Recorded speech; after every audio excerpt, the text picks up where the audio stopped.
I'm sorry to tell you, but Lincoln is gone. And I don't know if I'll ever see him again.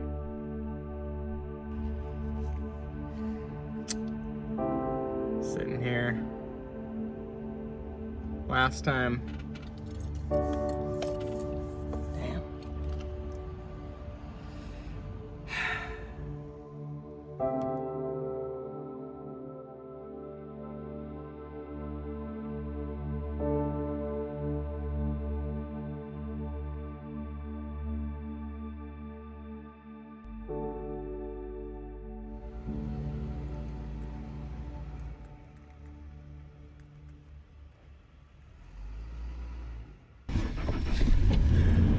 Where are we thinking, Lincoln?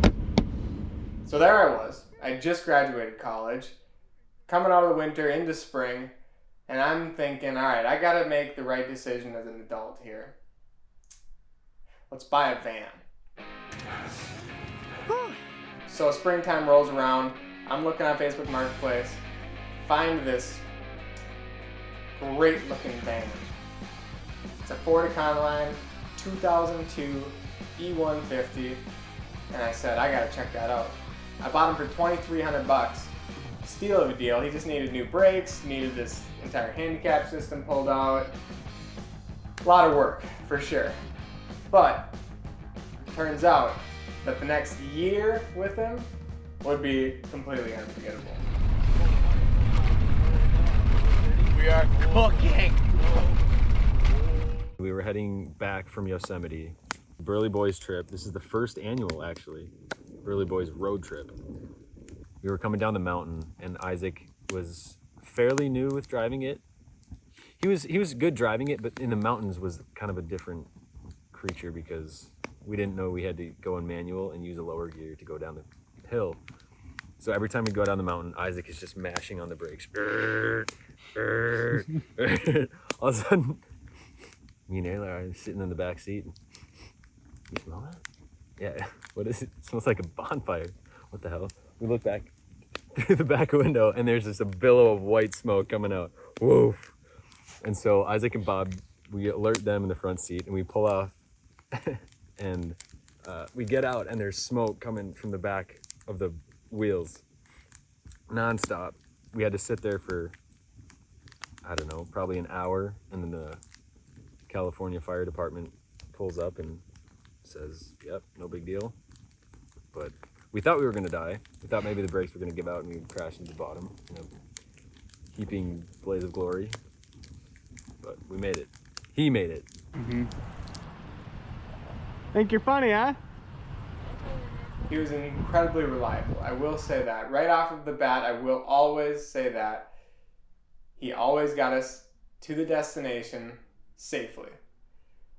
However, there might have been a few bumps in the road. All right. Well, Update for you. The first time he broke down, Dylan and I were on our way out to Yellowstone. And about 2 hours outside of Billings, my battery light came on.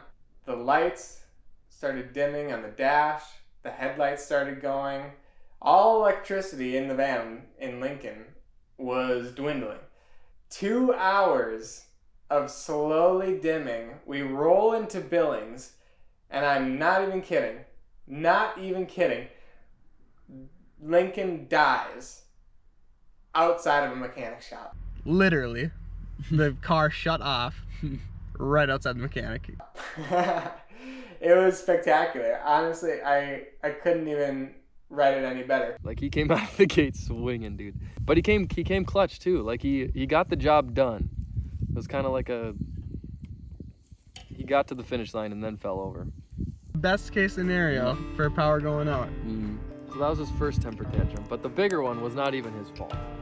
This is one of the best and worst stories that I have, is that after we got the alternator fixed, Dylan and I hit the road again, so excited. $740 later, we have a working van. So we're driving down the interstate, and I get up to cruising, like right around 75 miles an hour, and I put on cruise, and I feel a jolt, and Lincoln literally like is speeding up 75, 80, 85, 90. And Dylan and I are kind of looking at each other like, oh, going faster and faster and faster. Isaac's like started, I can't, it's not, he was like stepping on the brake and we were kind of like freaking out. And I reached down and I grabbed the gas pedal and I flop it around. Like the RP, like it was just floored. It was floored. I take an exit ramp trying to like, I don't know what I was trying to do to be honest, but got off on the exit ramp, realized I'm not stopping anytime soon and I can't turn, otherwise I might roll the thing. So we get back onto the entrance. I'm screeching on the horn while I'm going through the intersection so I don't hit anybody. And we get back onto the interstate. I tried to throw in neutral. Don't do that. Don't do that. And then also don't put it in reverse. Don't do that either. We learned that the hard way. Again, young driver. Yeah, just turn off the car. That's the best. Yeah, that's your best bet. We just flipped the key and rolled to a stop. Well, we did it again. Called the mechanic. He actually came out generously. Let's go.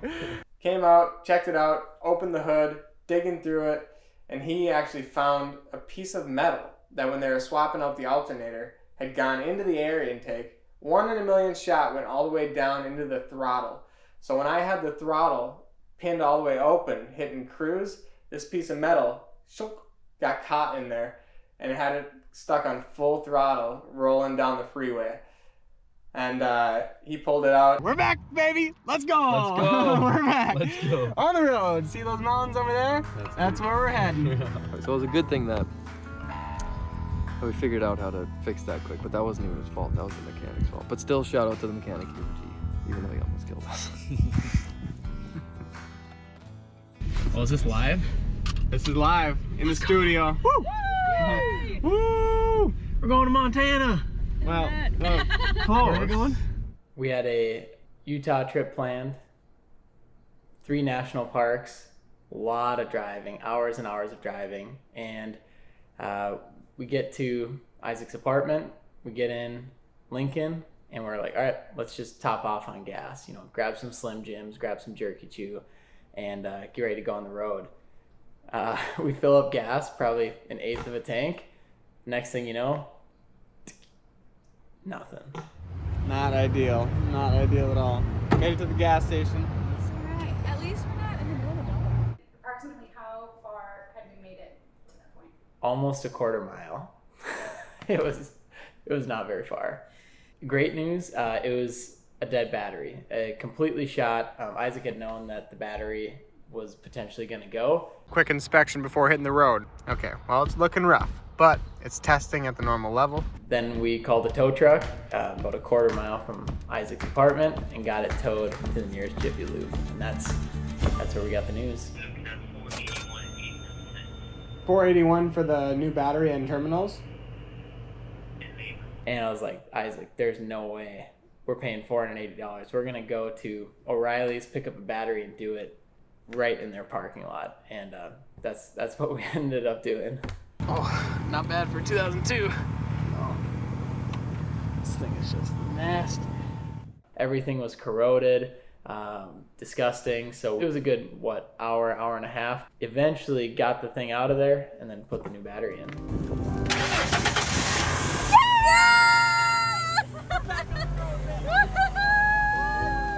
He could have broken down at any other point in the trip, and he didn't. He said, okay guys, I'm a 2002 Econoline, I'm gonna break down, but I'm gonna make sure that we do it in a place where you can get help. And so that's what he did. And then after that, we had the fresh battery, made it all the way down the trip, all the way back. Isaac. Kira. Kira! Lincoln had the biggest heart.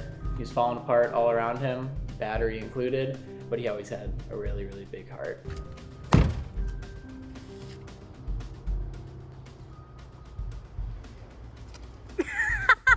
So as it goes, we're going down these mountains, down these mountains, and it's like windy. We're in second gear. My stomach's in a knot, and all of a sudden he looks over. He's like, "Do you hear that noise?" And I'm like, "Yeah." He goes, "What is that?" And I think it's just the wind. and it was not the wind.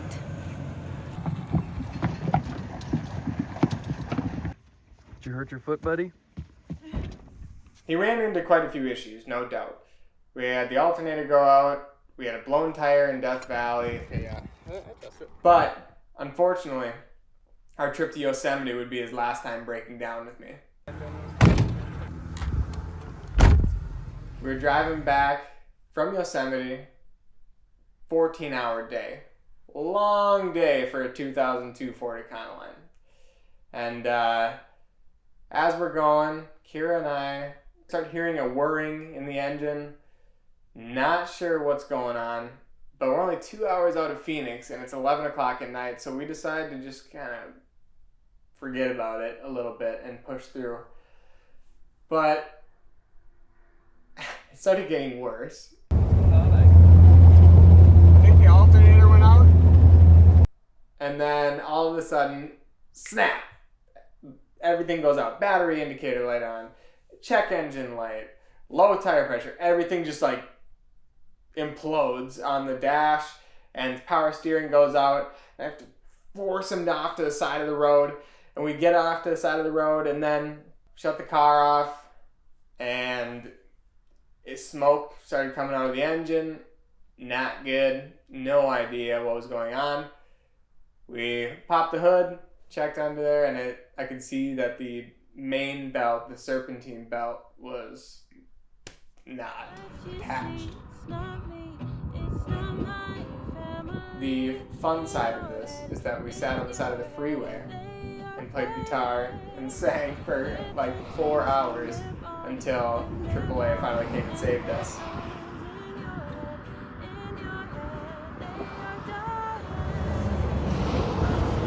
Our savior! Kira and I actually illegally rode on the trailer for the entirety of the trip back into Phoenix. After bringing him to the mechanic shop, AAA told me it'd be somewhere way too expensive, almost as much as he was worth. So I had to make the tough call. I had to make the tough call to let him go.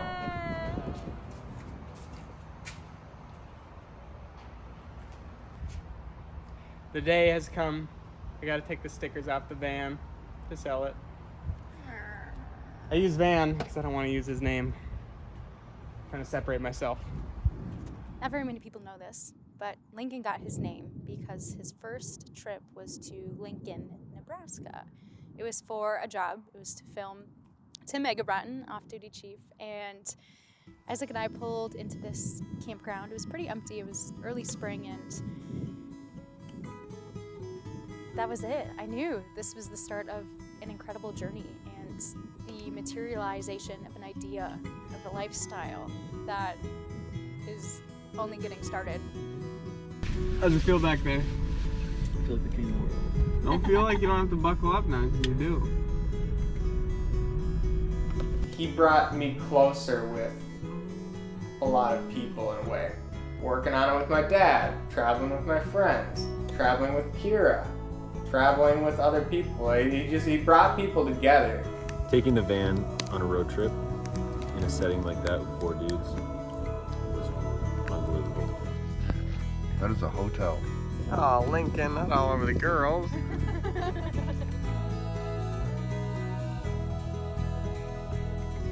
Lincoln, you gave me one of the best years of my life.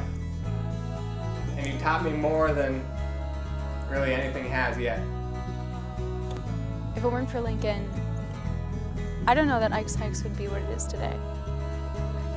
So thank you, and keep the adventure rolling, baby.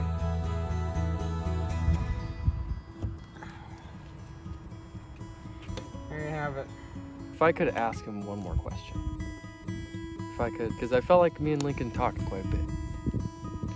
He didn't respond much, but he listened.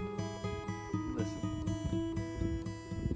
If I could ask him one thing, it'd be, "Oh, Lincoln, what do you think?"